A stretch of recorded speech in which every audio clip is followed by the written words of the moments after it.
Welcome back to BBQTalk.ca's series of how-to cooking videos. Today we're going to cook up a Philly cheesesteak. Not your average Philly cheesesteak. We're going to kick it up a notch. We're not going to use rib steaks. We're not going to use sirloin. We're not going to use brisket. We're going to use AAA grade beef tenderloin, Filet Mignon. And we're going to take that Filet Mignon and we're going to blacken it. Show you how to make that homemade blackened seasoning so you can do it yourself. We're going to take some garlic, some butter, blend it together, grill our panini rolls.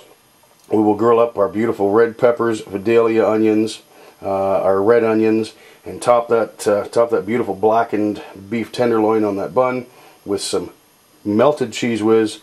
Throw a few hot pepper rings on it, and truly, truly enjoy a wonderful meal. Let's get started. Okay, first thing we want to do is get our cast iron grill on our barbecue, get it very hot. We want that pan bottom to be gray and smoking before we put our steaks on there, okay? Blackened is going to be very hot, very fast. You can try it in the house. You'll probably have the fire department over about 3 seconds after the meat hits the pan, so do it outside, folks, unless you've got a commercial exhaust in your house, and you'll be alright then. Okay, let's let it get hot. Okay, blackening is very, very easy. You have to understand you're cooking at very high heat very quickly, so the process in the pan, very, very fast. But to set it up, it's very easy. Take your piece of meat. I don't know if you're doing, you can do seafood like this, you can do chicken. You want to baste it in some butter and then dredge it in that blackening seasoning. Okay, and what that'll do is that's going to put a beautiful, beautiful crust. Look at that. Isn't that gorgeous? Beautiful, beautiful crust on our meat. And you can see I'm wearing my outside jacket. It's March 22nd here today, and a little chilly outside. Spring is here, but not 100% yet. Okay, so we ran a little bit light on our seasoning, made extra, a little bit more. Just rub that in, a little more on the plate. Beautiful, there's the crust we want. Coat all the sides. It's a nice, beautiful, big, thick hunk of meat. There. Okay, so that there is our blackened beef tenderloin. Looks good. Okay, we have our butter softened. We're going to add in 2 cloves of garlic. Okay. And a little bit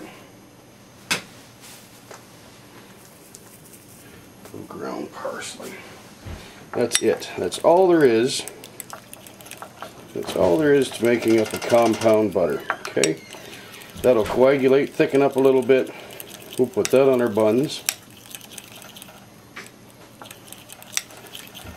And that's all there is to a compound butter. Okay, let's check on our pan. Nice and hot. I can see some smoke coming out of it. That grill's been going for about 15 minutes.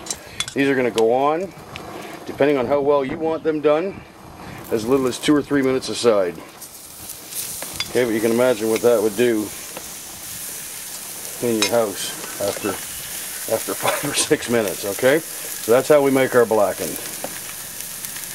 Okay, the smoke's settled down on this side. We'll give them a turn and give them another. Look at that black crust. Beautiful. Exactly what we're looking for. See the smoke come up again? You really don't want to do this in the house. Okay, another 2-3 minutes and these will be done. Ah, beautiful. Okay. This is definitely a nice medium. Very nice. Perfect. That's exactly, look at how moist those are. Okay, so those are done. If you want yours cooked a little longer, you go right ahead. What's next? Why waste all that beautiful flavor? A little bit of butter, a little oil to help it keep from burning.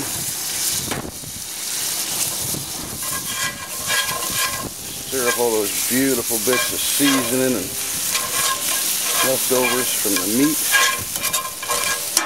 Okay, and we'll toss in these wonderful peppers, red onions, white onions, Nice Fidelias. Okay. Season up a little bit of salt. Shut that down and let them grill up. Ah, perfect. Look at that. All the flavors from those seasonings. Gorgeous. Gorgeous. Now, you know what we can also do while we're out here? We'll take our panini buns that we have with our compound butter right onto the grill. Okay, we'll give them a couple of seconds. All you want to do is warm up that bun, a couple of little grill marks, and you're done. Now, in the meantime, always practice a little bit of safety when you're working around pans that you're sitting on the barbecue. I don't know if you can see that or not. I grab that cast iron pot, and I imagine in a day or two that might be a little sore. So don't be as silly as I was. Okay, we're going to get our peppers off here and let these grill for another second or two. Okay? You don't want to overgrill them. Nice little toasting. Okay, let's take this in and start to plate. Okay, let's start our assembly here. We've got our beautiful garlic buttered buns. We have beef tenderloin cooked to medium. It's a blackened beef tenderloin. Look at that, that meat looks beautiful. Okay, so you want to fill it up to your liking.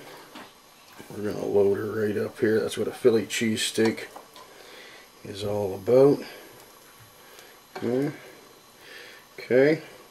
We're going to top it with some of those gorgeous red peppers, Vidalia onions, and red onions. Okay, that we also grilled out on the barbecue. Okay. It's coming together wonderfully now. Then we'll add on our cheese sauce. What would a Philly cheesesteak be without cheese? You can use Cheese Whiz, which is what we're using. Don't be shy with it. These things are meant to be messy. You can do it with provolone. Look at that, it's gorgeous. That is a cheesesteak. That's what love is all about. Right there. Okay, and finally, I like a little bit of heat with mine. You throw on some banana peppers. Isn't that gorgeous? There you go, ladies and gentlemen. Philly cheesesteak, kicked up the barbecue talk way. Please take a moment to rate, comment, and subscribe. I hope you enjoyed. We'll see you again next time.